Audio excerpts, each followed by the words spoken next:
Ce lundi, le ministère de l'Éducation nationale, de l'enseignement technique et de la formation professionnelle a convié les syndicats pour échanger avec eux sur les modalités de la reprise des cours à l'intérieur du pays. Quelles dispositions pour le retour des élèves et enseignants à l'école en cette crise sanitaire?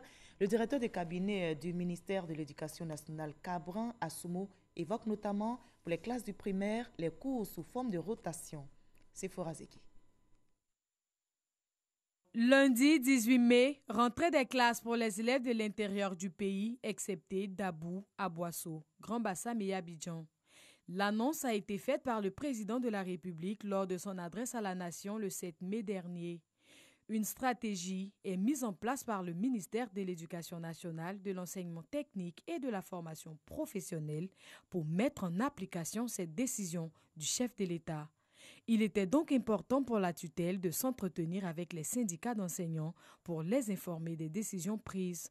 La semaine du 11 au 17 mai sera consacrée au toilettage des établissements scolaires. Quand un établissement est fermé pendant plus d'un mois, eh bien, il peut se trouver que le cadre de travail, le cadre physique, que ce cadre-là puisse prendre quelques avaries, présenter quelques avaries. Et donc, il faut que toutes les administrations scolaires mettre cette semaine à profit pour toiletter les écoles. Le lundi prochain, démarrage des cours sous forme de rotation pour toutes les classes du primaire. Au niveau donc de primaire, comme stratégie arrêtée, c'est de diviser l'école en deux pour travailler de façon alternée. Alors, le ministre donc a proposé qu'il y ait deux groupes. Le premier groupe, c'est les classes de CE2, CM1 et CM2.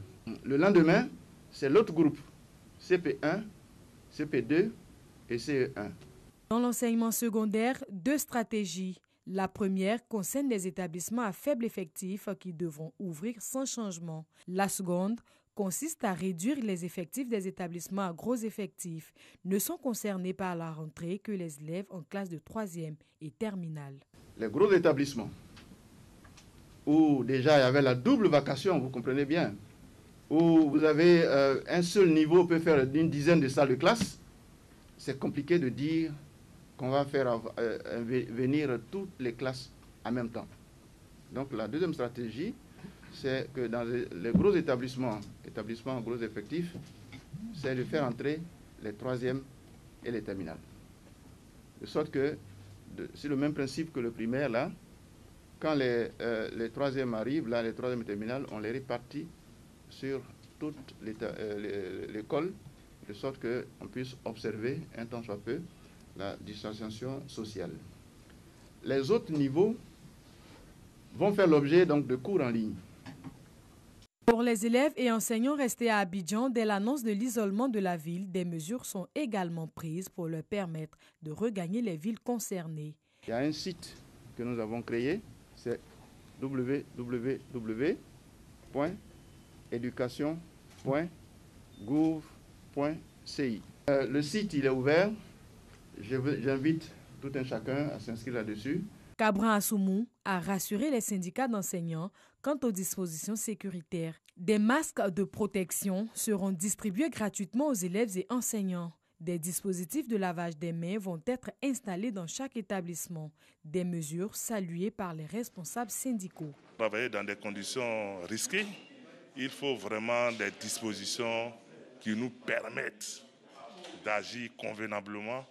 Et vous savez que la motivation est un élément très important lorsqu'on est en train de dispenser un cours. Nous nous réjouissons de la reprise des cours et que nos enfants puissent achever l'année scolaire pour que les examens à grand tirage puissent effectivement avoir lieu.